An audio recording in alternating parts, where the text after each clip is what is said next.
Okay, so who is Tony Hawk again? A skateboarder in the late 90s and early 2000s, and then he eventually got a bunch of PlayStation games. And then he got his own movie? Chris, if something's even remotely relevant, it's gonna get a movie eventually. Tony Hawk and Boom Sabotage, everybody. So we begin with a group of carnies, sad because they got kicked out of their town, since apparently circuses are no longer in style there. So what is in style? Skateboarding, and we get a whole intro about skateboarding that goes on for about 3 solid minutes.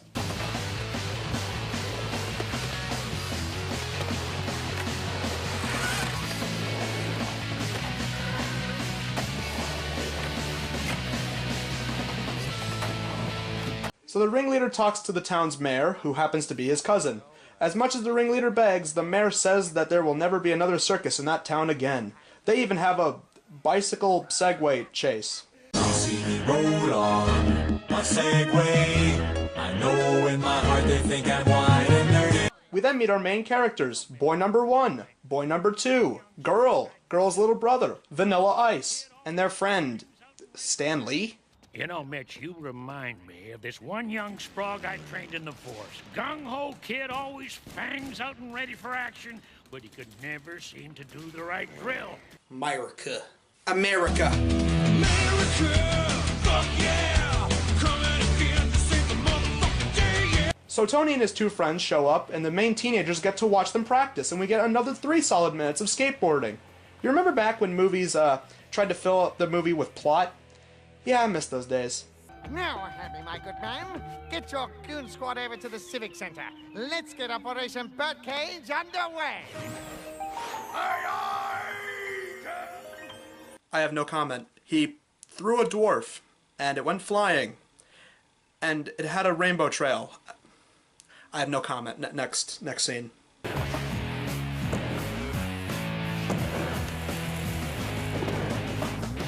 Hey, skateboarding, because that's what this movie was lacking.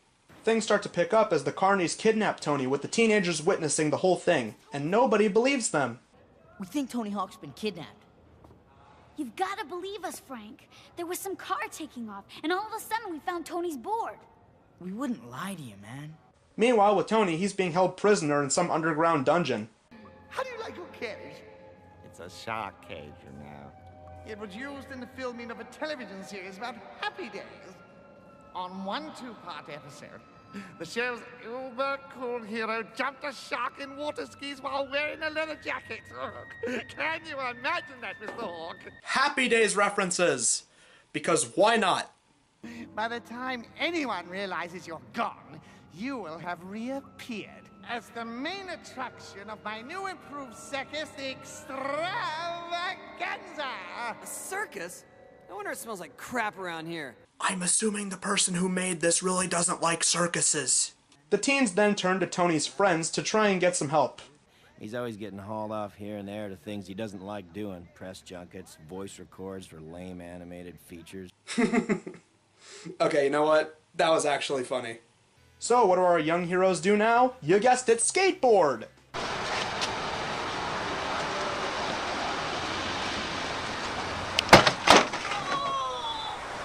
But they see Tony's friends being kidnapped, and now they decide to be useful and try to help. They fail, but, you know, A for effort. Let's not tell Mom and Dad about this, okay?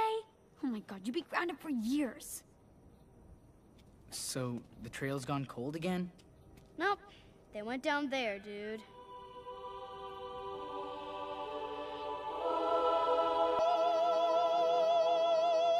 John Tesh, baby. I'm a big fan. All right, Tony, what's your secret talent? Hey, whoa now. If I wanted this kind of banter, I would watch Friends. Back with the teens, they follow the road where the villains have been hiding out, and we get... okay, more skateboarding. They do it so much in this scene that they actually have to go through 2 songs to accompany.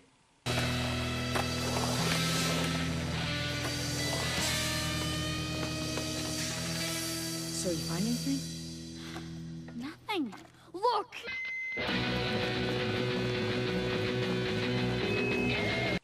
Reckless eating. And I don't think they had the technology to edit the songs, because they played the full songs, like full 3-4 minute, in their entirety, droning terrible songs, and they played them all. So when they come across a giant water pipe, they go inside and come across...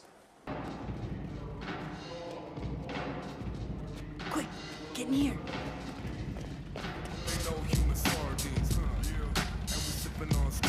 Okay, unless those gangster clowns start rapping about magnets, I'm not interested.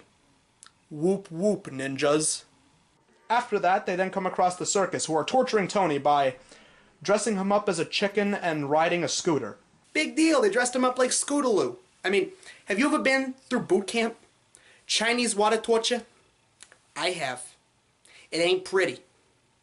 The next day, the teens fight back by throwing firecrackers and explosives. You are not home alone.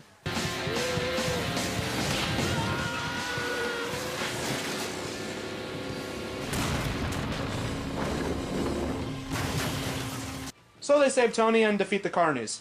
Okay, well there's about 8 minutes left in the movie, so what could possibly happen after that? Ringleader tries to sabotage Tony's show once again, but he gets defeated, hauls off to jail, Tony and the kids are now cool, and the movie ends. So that was Boom Sabotage, and it's kind of boring. Really, Chris? That's it? That's all you have to say? Is that it's boring? You don't have anything more to say? Yeah, I've got nothing. Well, alright, let me do the final sum up of this movie. With animation worse than GameCube, PlayStation 1, and Xbox level graphics and cookie-cutter characters, Boom Sabotage is definitely a creation of its time. Tony Hawk was cool in the early 2000s, so naturally they were going to make a movie that was going to be irrelevant a year after it would come out. Not to mention the constant skateboarding, which is so out of place. And seriously, what's with this movie and its hatred for circuses? And what was up with the gangster clowns? Yeah, what he said.